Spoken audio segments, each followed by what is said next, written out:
নমস্কার দর্শক বন্ধুরা, আজ আমি শীতকালে পাওয়া নানা রকম সবজি দিয়ে পকোড়া তৈরি করব। পকোড়াটা আমার খেতে খুবই সুন্দর হয়েছে এবং খুব ক্রিস্পি হয়েছে। দেখুন, একটা পকোড়া আমি দেখিয়ে দিচ্ছি।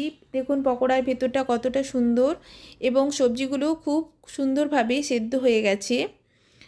আমি পকোড়া বানানোর জন্য সবজিগুলো ছোট করে কেটেছি ফুলকপি খুব ছোট করে কেটে নিয়েছি, গাজর, পেঁয়াজ কলি ও বিনস।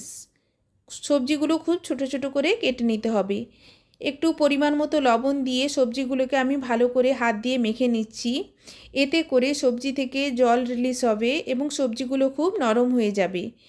দিয়ে দিচ্ছি পরিমাণ মতো বেসন।